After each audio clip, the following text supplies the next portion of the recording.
Emboss Resist is usually seen using solid, chunky image stamps, but it can also look beautiful and delicate using line art images. Today on Stamp TV, I'm going to show you how to do Emboss Resist using the delicate fern stamp in the new Falling For You Stamp TV kit, and how to create a highlight around the edge to give the image more depth. Let me show you the tools and products you're going to need to do this technique. First, you're going to need some cardstock, and I'm using the Gina Designs 120-pound ivory cardstock.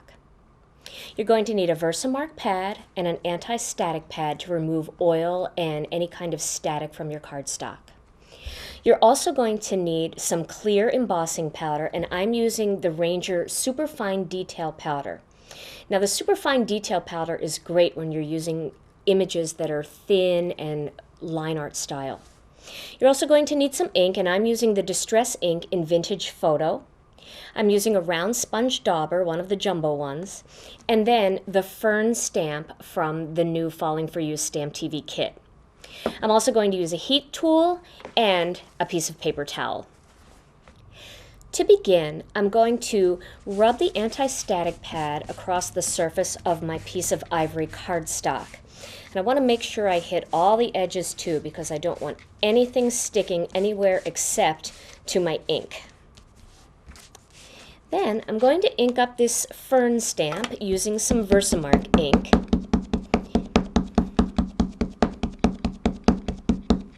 And I'm going to stamp it right a little bit toward the top, but more in the center of that piece of cardstock.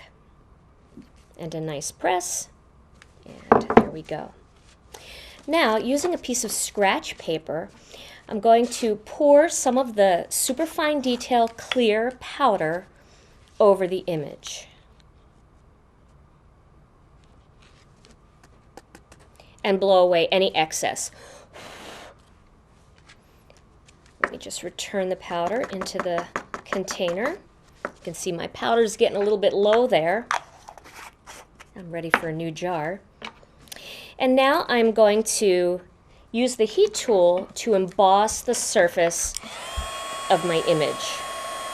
Now, this is hard to see on the camera, but you'll notice when you're doing this in person that if you hold the piece of cardstock at a little bit of an angle, you'll see how the image comes up nice and shiny, and that's when you know it's done.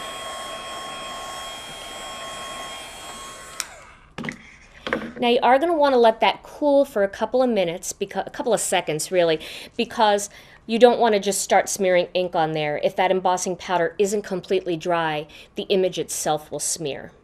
So that should be nice and cool by now. Now, using a little bit of the Vintage Photo Distress ink, I'm going to start by creating the darkest point in the center of my image, and I'm going to get lighter as I go out.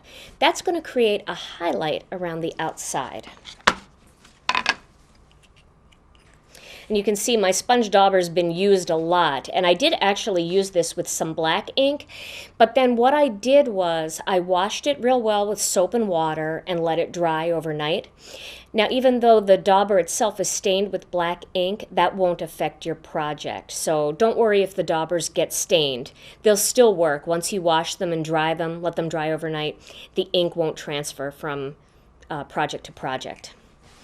Okay, so rubbing this dauber over the surface of that Vintage Photo ink, I'm going to start right in the center of my image in a circular motion to bring out, you can see how that's looking there?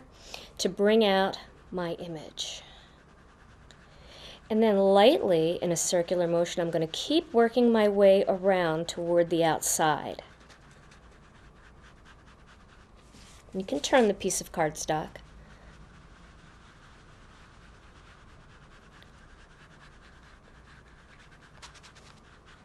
Just like that.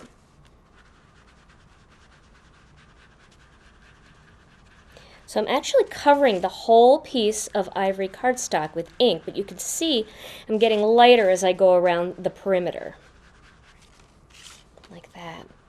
And you can use as much or as little as you want. It all depends on your taste. Okay. Now once I've gotten to that point, I'm going to take that piece of paper towel and just rub over my focal image, and that's going to remove any ink that's stuck to that shiny embossed surface, because I don't want that smearing my project later. I just want to get that off of there. You can see that little bit of ink that was left on top. Now I'm going to edge the entire piece of cardstock, so I'm going to re-ink my dauber. And then going around the edge, I'm going to bring some of that dark ink in again. Like that.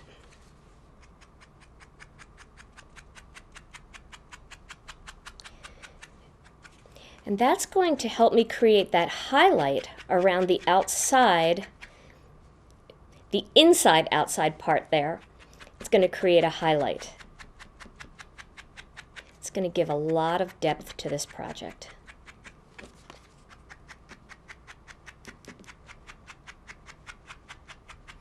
Now I'm being a little bit heavier handed on this one than my finished project, so you can see the difference when I show you that project.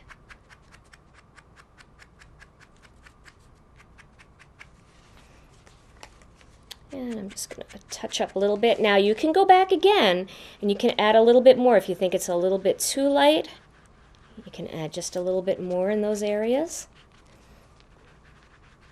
And again, use the paper towel to go over it so you don't have any smearing when you're touching other pieces of cardstock. And you can see how pretty that looks, highlighted around the outside. And here's my finished card project. Now what I did here, I want to show you a couple little tips that I did. I stamped that same fern image on one of the pattern papers from the new Stamp TV Falling For You kit. And I used the ticket tag punch by Tonic to create these little corners. Then I added some of the copper brads from the kit and layered it right over this piece of ivory here. And then I took the whole thing and put it on top of a piece of the chocolate brown cardstock. And all of these cardstocks and pattern papers come in the Falling For You Stamp TV kit. Then to create my focal image, I layered it on some ivory and then on a piece of chocolate brown. Now this piece of chocolate brown cardstock measures 2.5 inches across, which is the same exact width as this ribbon tag end to end up here at the top. So to create my greeting, I stamped that and then I cut it out with the ribbon tag die by Spellbinders, and then I just laid that right on top toward the bottom, and it's perfectly uniform going all the way down. I like the way that looks. And then I used a piece of the chocolate brown double-stitched ribbon from the new Falling For You kit. Don't limit yourself to solid or thicker lined images when doing Emboss Resist. Try delicate florals and leaves to not only create a beautiful focal image, but also to create an interesting background with lots of texture and shine.